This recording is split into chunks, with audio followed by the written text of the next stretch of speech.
Hey everybody, Chris Raygun here. So if you're at all familiar with video games and the news media, you'll know that these two traditionally don't play all that well with each other.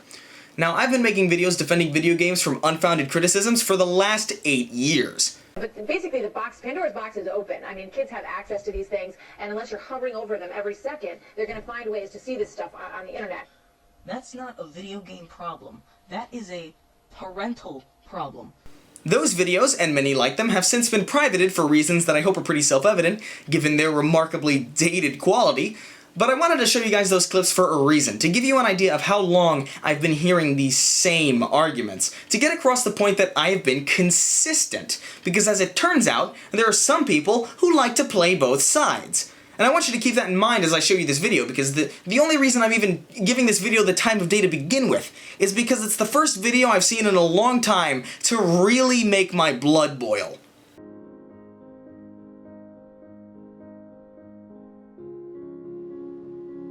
Many of our examples of American masculinity, be it in sports, military, law enforcement, the entertainment industry, the men that men look up to. A lot of what they're teaching is domination, aggression. Okay, couple problems with that. The most glaring one being that you appear to have made the assumption that aggression needs to be taught in the first place, instead of it being a completely natural element of the human experience.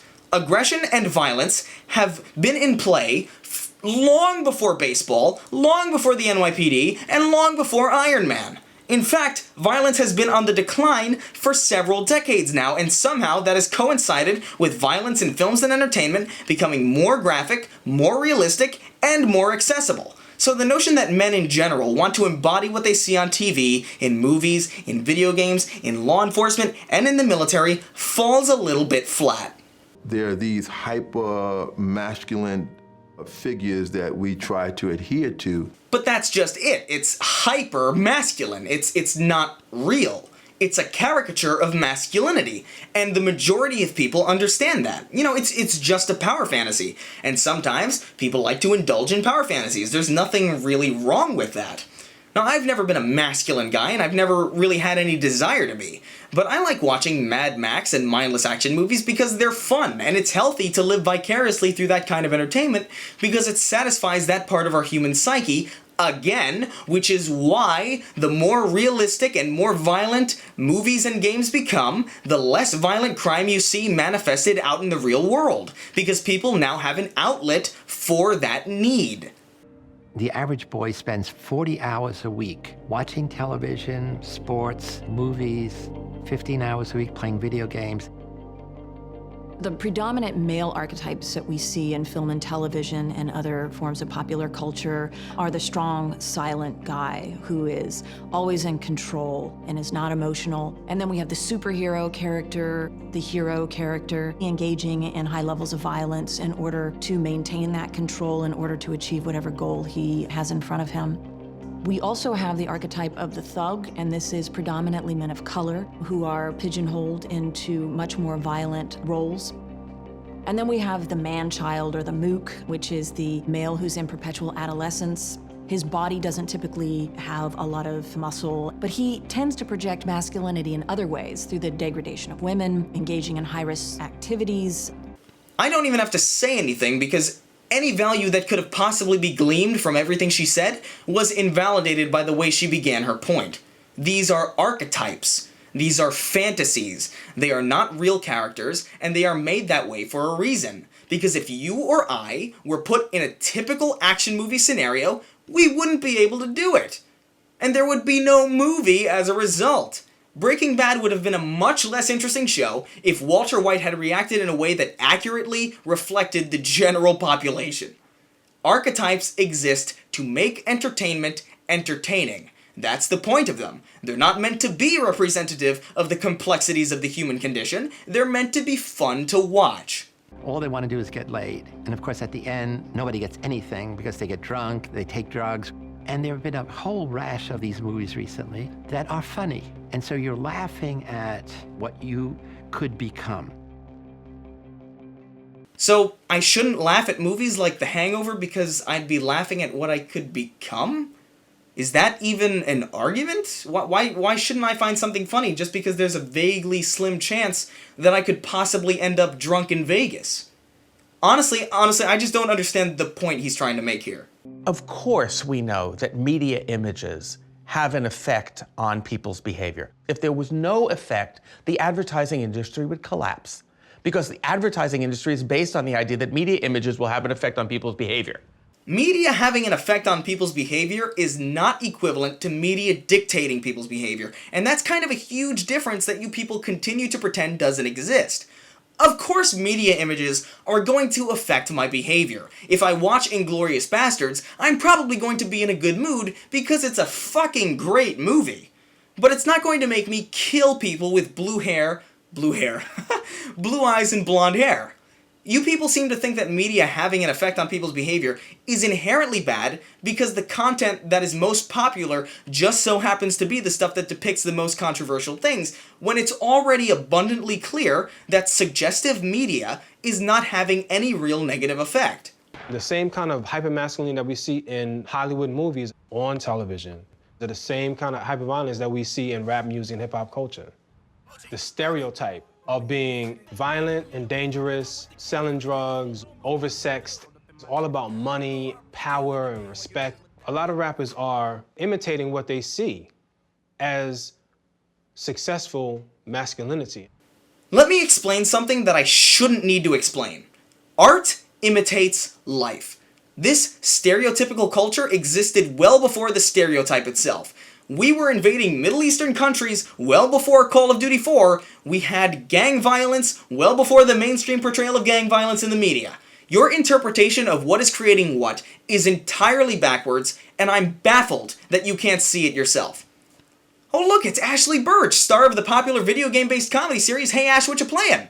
You know, I was starting to think this documentary or video series or whatever this is was going to be really one-sided, but you know, it's good to see that we've got some representation here. Alright Ash, give him the 1-2 punch! Violent video games reinforce the stereotypical structures of what a man should be. Okay then. Really interesting that somebody like Ashly Burch would be participating in a propaganda piece against violence and masculinity in video games while also working as a voice actress on shows and games like Saints Row, Attack on Titan, Borderlands 2, Aliens Colonial Marines, and Mortal fucking Kombat. The game that was so violent that it literally led to the invention of the ESRB. I guess you were totally fine with violence and hypermasculinity as long as you were getting a piece of the pie. The typical game character tend to be white males with, it gets this specific brunette hair, 5 o'clock shadow. When an emotion sneaks in for a male character, by and large it is anger. And any sort of grief is very, very underplayed and never actually discussed or processed. Sir, what's happened? She's gone, Alfred. What do you mean? Barbara. Scarecrow was punishing me. He killed her. No. Oh, my...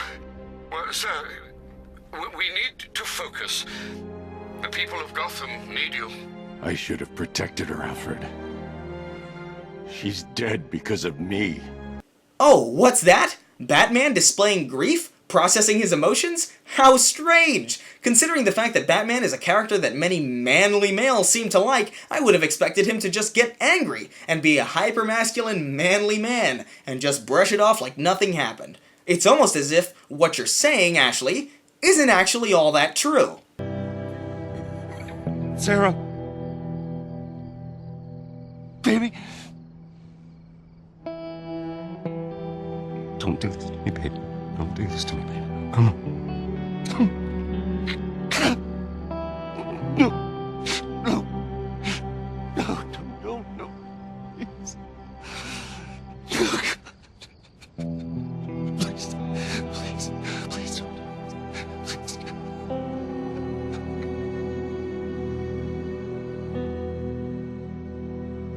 Ladies and gentlemen, that was the intro to The Last of Us, one of the biggest and most critically acclaimed games of the last few years. Clearly, what you just saw was underplayed grief. In fact, there wasn't any grief there at all. It was just purely unbridled rage, right? What a hyper-masculine and one-dimensional character Joel turned out to be.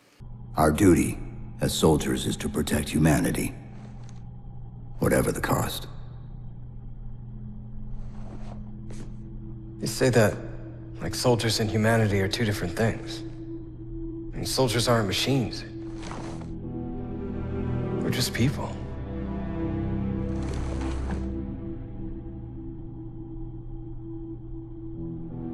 I'll let you have the deck to yourself.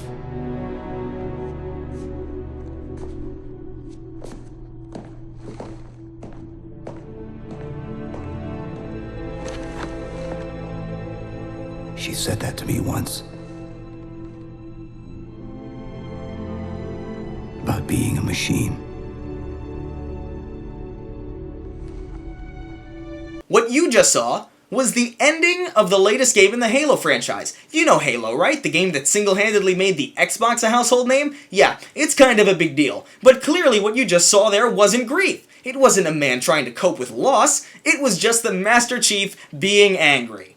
I want you guys to take notice of that these are just a few examples, but these examples are from massive games and beloved franchises. This is Halo, Naughty Dog, and Batman we're talking about here. Yes, there are times when male characters display anger and rage. Do you know why? Because they're human beings, and anger just so happens to be a normal human emotion. Women can display anger and rage as well. Does that make them hypermasculine? No, that's not hypermasculinity. That just means they're a well-rounded character.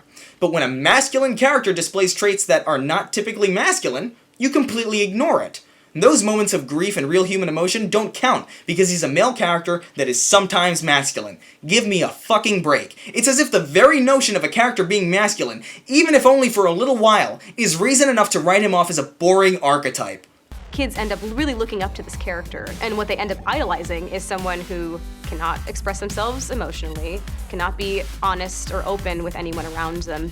Okay, myriad of problems there. The idea that Agent 47 and Duke Nukem are idolized is hilariously disconnected from reality. Ashly, where have you been?